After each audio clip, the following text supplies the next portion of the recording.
नमस्कार, आप सभी का स्वागत है। आज हम भारत का भूगोल बीए पार्ट तृतीय वर्ष के द्वितीय प्रश्न पत्र के बारे में पढ़ेंगे। जैसा कि अपन पहले जो है भारत के जो स्थलाकृतिक प्रदेश है उनको कितने भागों में बांटा जा सकता है, इसके बारे में अपन ने पिछले वीडियो में पढ़ा था। अब इस वीडियो में भारत के जो स्थलाकृतिक जो प्रदेश है, जो 4 प्रदेश हैं, उनमें पहला उत्तरी पर्वतीय प्रदेश, दूसरा दक्षिण का पठार, तीसरा मध्यवर्ती विशाल मैदान और चौथा जो है तटीय मैदान एवं द्वीप समूह। इसके बारे में 4 जो भौतिक प्रदेश है, इसमें पहले जो भौतिक प्रदेश था उत्तरी पर्वतीय प्रदेश, इसके बारे में पढ़ रहे थे। उत्तरी पर्वतीय प्रदेश जो है उसके अंतर्गत उसको 3 भागों में बांटा गया था। वो था पहला हिमालय पर्वत श्रेणी, दूसरा ट्रांस हिमालय और तीसरा पूर्वांचल की पहाड़ियाँ। तो अब हम जो है हिमालय का जो पर्वत श्रेणी है उसके बारे में अध्ययन करेंगे। इसके साथ ही हिमालय की उत्पत्ति किस प्रकार से हुई है उसके बारे में पढ़ेंगे। तो सबसे पहले हिमालय की उत्पत्ति। हिमालय की उत्पत्ति विश्व के नवीनतम मोड़दार एवं वलित पर्वतों की उत्पत्ति के विषय में अनेक सिद्धांत प्रस्तुत किए गए, किंतु इन सिद्धांतों में भूसन्नति, प्लेट विवर्तनिकी और लंबवत संचलन आदि जो है मुख्य हैं। मुख्य रूप से हिमालय की उत्पत्ति से जो सबसे मान्य सिद्धांत है वो है आपका भूसन्नति सिद्धांत, जिसमें भूसन्नति के द्वारा जो है विभिन्न जो मोड़दार पर्वत है उनकी उत्पत्ति को बताया गया है। नवीन वलित पर्वतमालाओं की उत्पत्ति से संबंधित भूसन्नति सिद्धांत सबसे अधिक मान्य एवं हिमालय की उत्पत्ति भी इसी प्रकार भूसन्नति सिद्धांत से मानी जाती है। हॉग, हॉल और डाना स्टेयर्स आदि जो विद्वान थे उन्होंने लंबे, सकड़े एवं छिछले जो भूभाग होते हैं जिनकी कमजोर तली होती वाले सागरीय भागों को भूसन्नति कहा है। मतलब उन्होंने भूसन्नति को इस प्रकार से परिभाषित किया गया है, लंबे, सकड़े, छिछले एवं कमजोर तली वाले सागरीय भाग भूसन्नति कहलाते हैं। ये परिभाषा हॉग, हॉल, डाना और स्टेयर्स आदि जो विद्वान थे उन्होंने इस प्रकार से उसको परिभाषित किया। करोड़ों वर्ष पूर्व विश्व के सभी महाद्वीप आपस में जुड़े हुए थे। उसे सुपर कॉन्टिनेंट पेंजिया के नाम से जाना जाता था। जैसे कि आपने फर्स्ट ईयर के अंतर्गत जो है वेगनर का जो महाद्वीपीय विस्थापन सिद्धांत है उसके बारे में पढ़ा होगा, और उसमें जो है उन्होंने जो सिद्धांत दिया था महाद्वीपीय विस्थापन सिद्धांत, उसमें यह संपूर्ण जानकारी थी। तो करोड़ों वर्ष पूर्व विश्व के सभी महाद्वीप आपस में जुड़े हुए थे। उसे सुपर कॉन्टिनेंट पेंजिया के नाम से जाना जाता था। पेंजिया का उत्तरी भाग लोरेशिया या अंगारा लैंड तथा दक्षिणी भाग गोंडवाना लैंड के नाम से जाना जाता था। गोंडवाना लैंड व लोरेशिया के मध्य टिथिस सागर नामक विशाल भूसन्नति थी। दोनों ओर से बहकर आने वाली नदियाँ इसमें लगातार तलछट और अवसाद जमा करती थी। यद्यपि भूसन्नति छिछली होती है, परंतु निरंतर तलछट के जमाव के कारण भूसन्नति की तली में धसाव होता जाता है एवं तलछट जमा होती रहती है। कई वर्षों तक अवसाद के निरंतर निक्षेपित होने से भूसन्नति हजारों फीट गहरी हो जाती है। उसके बाद विभिन्न कारणों से तलछट एवं अवसाद पर दबाव पड़ने से इस तलछट में मोड़ अथवा वलन पड़ जाते हैं। इस प्रकार अवसाद में वलन पड़ने से टेथिस भूसन्नति से हिमालय की उत्पत्ति हुई। दबाव पड़ने की दिशा व कारणों के बारे में भी विद्वानों में काफ़ी भिन्नताएँ हैं। कॉपर महोदय के अनुसार तलछट पर दोनों ओर से दबाव पड़ने के कारण मोड़दार एवं वलित पर्वतों की उत्पत्ति हुई है। उन्होंने भूसन्नति के दोनों ओर के भागों को अग्र प्रदेश या फोरलैंड नाम दिया तथा अग्र प्रदेश के दबाव के कारण वलन या मोड़ का निर्माण होता है। भूसन्नति के बीच का भाग वलन क्रिया से अप्रभावित रह जाता है, उसे उन्होंने मध्यपिंड या श्वासीन वर्ग की संज्ञा दी है। इस प्रकार से जब उन्होंने माना कि जब बल जो होता है उसमें 3 स्थितियाँ बनती है। पहली स्थिति जब बल अत्यधिक तीव्र होता है, तो तीव्र होने के कारण जो भूसन्नति का जो संपूर्ण मलबा होता है वो वलित होकर संपूर्ण मलबे के अंदर पर्वत श्रेणियों का निर्माण हो जाता है। जब बल जो है मध्यम होता है तब जो है उसका जो भूसन्नति के जो दोनों अग्र प्रदेश हैं उसके किनारे हैं, उन किनारों के पास ही जो है भूसन्नति पर्वत श्रेणियों का निर्माण हो पाता है। और तीसरा जो है जब वलन क्रिया काफ़ी धीमी होती है तब वहाँ पर जो है पर्वत श्रेणियों का निर्माण या कम ऊंची पर्वत श्रेणियों का निर्माण हो जाता है। तो भूसन्नति के बीच का भाग वलन क्रिया से अप्रभावित रह जाता है, उसे उन्होंने कॉपर महोदय ने मध्यपिंड या श्वासीन वर्ग की संज्ञा दी। कॉपर महोदय ने हिमालय के संदर्भ में गोंडवाना लैंड और अंगारा लैंड को दोनों ही को अग्र प्रदेश माना। उन्होंने माना कि गोंडवाना लैंड और अंगारा लैंड दोनों हिमालय के संदर्भ में दोनों अग्र प्रदेश थे, तथा तिब्बत के पठार को मध्य पिंड या श्वसन वर्ग की संज्ञा दी। उन्होंने माना कि तिब्बत का जो पठार है वो वर्तमान में हिमालय के जो दोनों अग्र प्रदेश थे उसके बीच का भाग, एक तरफ कुनलुन श्रेणी का निर्माण हुआ, एक तरफ हिमालय पर्वतमाला का निर्माण हुआ, और बीच का जो फलन क्रिया से अप्रभावित भाग रह गया था उसे उन्होंने श्वसन वर्ग की संज्ञा दी है। यह तिब्बत का पठार कहा है जो मध्य पिंड का उदाहरण है। डेली एवं हम्स महोदय ने दोनों ओर से बल लगने की बात को स्वीकार किया। डेली और हम्स महोदय ने कहा था कि अंगारा लैंड और गोंडवाना लैंड दोनों ही ओर से जो है बल लगता है, परंतु उन्होंने इसके कारण अलग अलग बताए हैं। डेली महोदय ने पर्वतों के निर्माण से संबंधित महाद्वीपीय जो फिसलन सिद्धांत है उसका प्रतिपादन किया था, और होम्स ने जो है भूसन्नति से पर्वत निर्माण के लिए भूगर्भ में होने वाली संवहनिक तरंगों को जो है उत्तरदायी माना था। इसलिए होम्स का जो पर्वत निर्माण सिद्धांत है वो संवहन तरंग सिद्धांत के नाम से भी जाना जाता है। उन्होंने संवहनीय तरंगों की उत्पत्ति का कारण तलछटीय दबाव को बताया। होम्स ने जो है संवहनीय तरंगों की उत्पत्ति का मुख्य कारण जो तलछटी जो दबाव है उसको उन्होंने माना था। कुछ विद्वान एक दिशा से बल लगने की बात स्वीकार करते हैं। ये विद्वान गतिशील महाद्वीपीय भाग पृष्ठ प्रदेश एवं स्थिर भाग को अग्र प्रदेश कहते हैं। मतलब जो भाग गतिशील होता है उसे उन्होंने पृष्ठ प्रदेश नाम दिया है, और जो स्थिर भाग होता है उसे उन्होंने अग्र प्रदेश कहा है। यहाँ पर कुछ भूसन्नति की जो अवस्थाएं हैं, किस प्रकार से पहले भूसन्नति का निर्माण होता है, पहली जो अवस्था है उसमें भूसन्नति दिखाई गई है। दोनों दृढ़ भूखंड है जो अग्र प्रदेश कहलाते हैं, फोरलैंड कहते हैं, और इन अग्र प्रदेशों के बीच में लगातार दोनों ओर से जो आने वाली नदियाँ हैं तो उनमें अवसाद तलछट का जमाव करती रहती है, जो द्वितीय अवस्था में निक्षेप एवं दशान की अवस्था। जब अवसाद जमा होता है तो लगातार ऊपर से दबाव बढ़ता जाता है, और ऊपर से दबाव बढ़ने के कारण लगातार उसकी तली कमज़ोर होती है और तली में धसाव होता रहता है। फिर तृतीय अवस्था के अंतर्गत जब एक समय ऐसा आता है कि संपूर्ण भूसन्नति अवसाद से भर जाती है और दोनों ही ओर से जो है दबाव लगता है, दोनों ही अग्र प्रदेशों से दबाव पड़ता है, और दबाव के कारण बीच का जो मलबा है वो वलन क्रिया से वलित हो जाता है, और दोनों ही अग्र प्रदेशों के ऊपर जो है पर्वत श्रेणियों का निर्माण हो जाता है। यहाँ पर तीसरी अवस्था में दबाव शक्ति और वलन के द्वारा प्रभावित जो भाग है, एक तरफ हिमालय पर्वत श्रेणी है, दूसरी तरफ आपकी कुनलन पर्वत है, और बीच में तिब्बत का जो पठार है वो वलन क्रिया से अप्रभावित भाग है उसका निर्माण हुआ है। कुछ विद्वान वलन के लिए उत्तरदायी कारकों में धक्का लगाने वाले बल की दिशा के बारे में मत रखते हैं, जो है भिन्न मत रखते हैं। कुछ विद्वान उत्तर दिशा की ओर से अंगारा लैंड की ओर से बल लगने को स्वीकार करते हैं, जबकि कुछ विद्वान अंगारा लैंड को स्थिर मानकर दक्षिण की ओर से गोंडवाना लैंड पर दबाव पड़ने में विश्वास रखते हैं। अब इन उदाहरणों में कौन कौन से विद्वान हैं जो एक दिशा उत्तर की ओर से बल लगने पर अंगारा लैंड की ओर से, उत्तर की ओर से मतलब उत्तर की तरफ अंगारा लैंड था और दक्षिण की ओर गोंडवाना लैंड, तो उत्तर की ओर अंगारा लैंड से जो है बल लगने को स्वीकार करते हैं, जबकि कुछ विद्वान जो है दक्षिण की ओर अंगारा लैंड को स्थिर मानते हैं, उसको अग्र प्रदेश मानते हैं, जबकि दूसरी ओर से जो है जो पृष्ठ प्रदेश है वो गोंडवाना लैंड उसकी ओर से दबाव पड़ने को स्वीकार करते हैं। स्पेस के अनुसार मोड़ की क्रिया या वलन की क्रिया के लिए एक दिशा पृष्ठ प्रदेश से दबाव ही पर्याप्त है, जबकि दूसरा महाद्वीपीय पिंड वाला भाग अग्र प्रदेश स्थिर रहता है। स्वेस ने माना है कि एक ओर का जो पार्श्व होता है भूसन्नति का अग्र प्रदेश वो स्थिर रहता है और दूसरे ओर से उसके ऊपर दबाव लगता है, और जिससे जो है पर्वत श्रेणियों का निर्माण होता है। आर्गंड व वेगनर ने माना कि अंगारा लैंड स्थिर रहा है और गोंडवाना लैंड वाला भाग उत्तर की ओर गतिशील हुआ है। इन दोनों विद्वानों ने माना था कि अंगारा लैंड तो अपनी जगह स्थिर रहा था, जबकि गोंडवाना लैंड ही उत्तर की ओर गतिशील हुआ था। जबकि पावेल और कानेंगन ने भी भारतीय उपमहाद्वीप के तैतीस सागर की ओर गति में तिब्बत के पठार द्वारा अवरोध उत्पन्न होने से हुआ है। उन्होंने माना था कि भारतीय उपमहाद्वीप जो है वो इसकी जो है 33 सागर की ओर गति हुई थी, और उसके कारण से तिब्बत का पठार उसमें अवरोध उत्पन्न करता था, और उसी अवरोध के फलस्वरूप जो है हिमालय की उत्पत्ति हुई है। जबकि वाडिया के अनुसार उत्तर से आने वाले धक्कों के कारण प्रायद्वीपीय भारत ने अवरोध उत्पन्न किया है, और उस अवरोध के फलस्वरूप जो है हिमालय पर्वत श्रेणी की उत्पत्ति हुई है।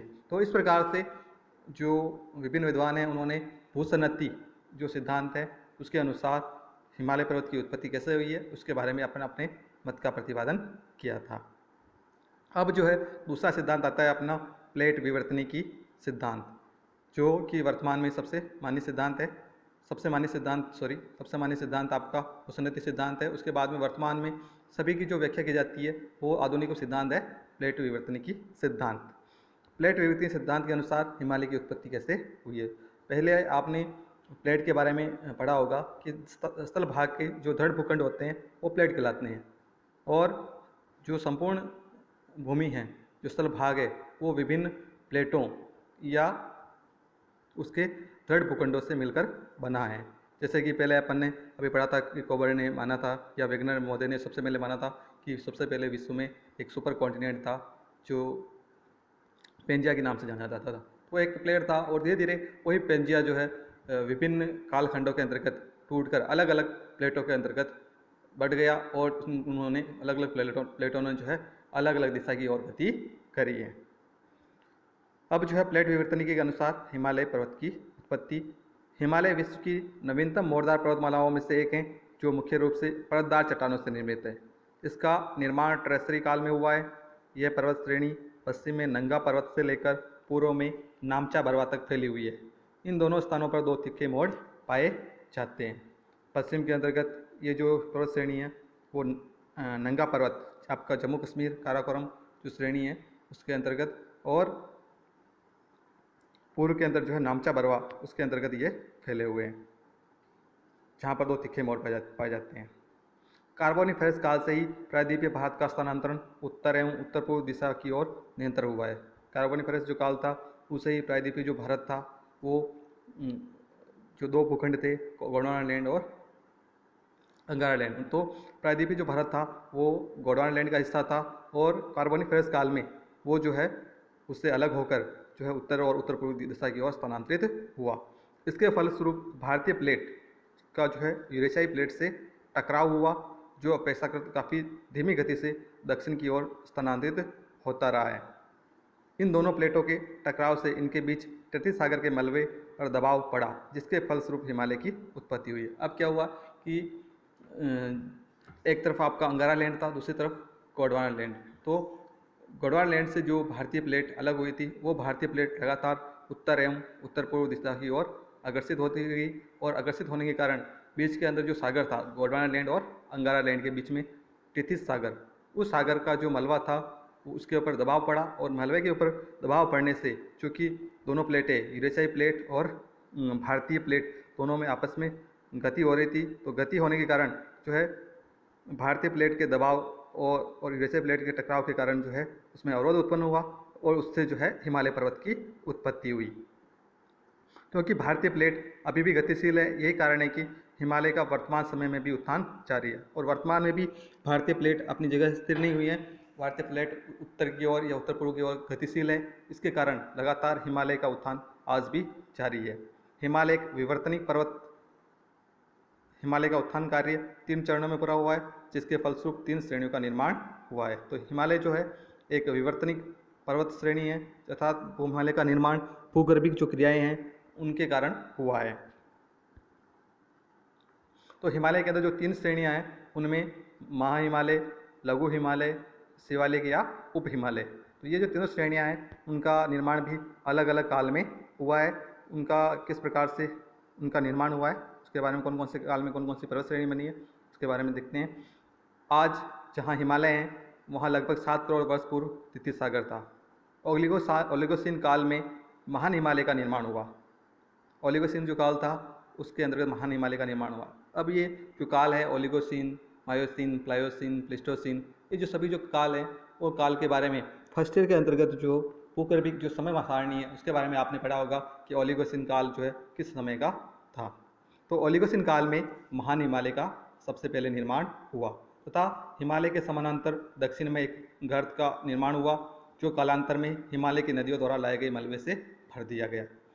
इसी प्रकार मायोसीन काल के संचलन से द्वितीय चरण में जो हिमालय के दक्षिण में जो खाई या गर्त बन गया था जिसमें मलबे का जमाव हो गया था, उसके बाद में उस खाई को भर जाने के बाद वापस जो है मायोसीन काल में द्वितीय संचलन हुआ, और जिसके कारण द्वितीय चरण में जो है मध्य हिमालय का जो है निर्माण हुआ। और अंतिम जो उत्थान है वो ऊपरी जो प्लायोसिन काल है उसके अंतर्गत हुआ, और इस तृतीय चरण के उत्थान के फलस्वरूप शिवालिक हिमालय का निर्माण हुआ। इसी प्रकार से जो है द्वितीय चरण के बाद में मध्य हिमालय के दक्षिण में जो एक गर्त का निर्माण हुआ, और उस गर्त में जो है लगातार अवसाद या तलछट के जमा होने के कारण जो है संचलन हुआ, वो संचलन हुआ भूगर्भिक क्रियाओं के कारण, और उसके कारण जो है इस तृतीय चरण के अंतर्गत जो है शिवालिक जो हिमालय है या उप हिमालय जो है उसका प्लायोसिन काल के अंतर्गत जो है निर्माण हुआ। वर्तमान में जो है हिमालय पर्वत श्रेणी में रीढ़ की हड्डी के रूप में नाइस एवं रवेदार चट्टानें मौजूद है। वर्तमान समय में जो है हिमालय पर्वत श्रेणी के अंतर्गत रीढ़ की जो हड्डी है उसके अंतर्गत मुख्य रूप से नाइस और अन्य रवेदार चट्टानें मौजूद है। इसके अलावा उसमें सिस्ट, स्लेट, फाइलाइट, क्वार्टजाइट, चूना पत्थर आदि के रूप में भी प्राचीन चट्टानें पाई जाती है। संचलन के तीव्र प्रभाव के कारण इस क्षेत्र में अत्यंत ही मुड़ी हुई व एक दूसरे के ऊपर चढ़ी हुई चट्टानें भी मिलती है। अर्थात यहाँ पर जब संचलन तीव्र गति से हुआ, दबाव बहुत तीव्र गति से पड़ा, तो चट्टानें जो है वो एक दूसरे के ऊपर चढ़ गई थी, तो इस अवस्था में वो भी पाई जाती है। इस प्रदेश में अपनतिक घटक, अभिनतिक घटक घाटियाँ, अधिवलन, परिवलन, ग्रीवाखंड आदि सामान्य रूप से देखने को मिलते हैं। कश्मीर की घाटी शायद एक अभिनतिक घाटी है, जिसे झेलम नदी ने मलबों के निक्षेप के द्वारा एक समतल भूमि में परिवर्तित कर दिया गया है। क्योंकि कश्मीर के अंतर्गत जो झेलम नदी है उसने कश्मीर जो घाटी है या कश्मीर में जो करेवा नामक झील थी पहले, उस झील में लगातार अवसाद का जमा होता रहा है, और जिसके कारण ही वर्तमान में जो है कश्मीर घाटी में एक जो मैदान है उसका निर्माण हो पाया है।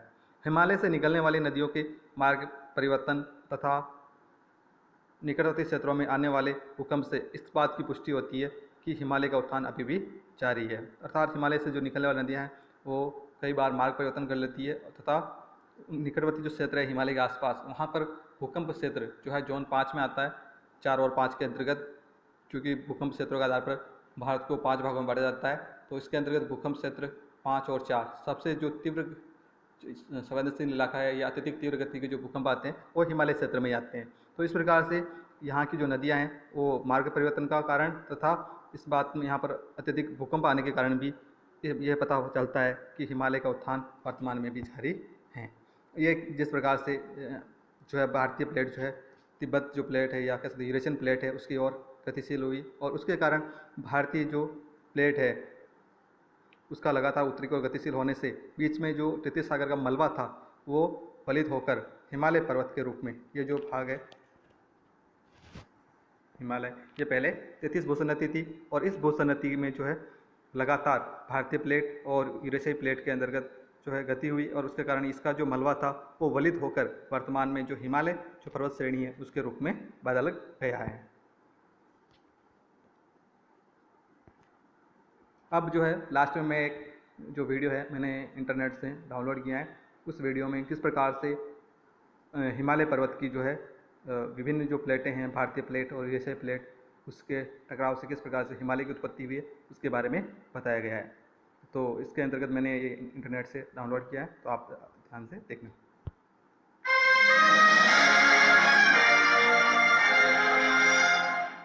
नमस्कार दोस्तों, द नॉलेज में आपका स्वागत है। मैं हूं हितेश गिरी गोसाई और आज हम बात करेंगे हमारे देश भारत का ज्योग्राफिकली जन्म कैसे हुआ। आज से करीब 20 करोड़ साल पहले हमारी धरती पर आज के दिखने वाले डिवाइडेड कॉन्टिनेंट्स नहीं थे। उस वक्त सिर्फ एक सुपर कॉन्टिनेंट या महाखंड हुआ करता था जिसे नाम दिया गया पेंजिया, और इसके चारों ओर सिर्फ एक महासागर था जिसका नाम था पैथालासा, और आज के सारे खंड इसी महाखंड पेंजिया में से विखंडित होके बने हैं। ये थियरी देने वाले वैज्ञानिक अल्फ्रेड वेगनर थे, और उनका यह भी मानना था कि उसी वक्त उस महाखंड पे रेंगने वाले जीवों का विकास हुआ।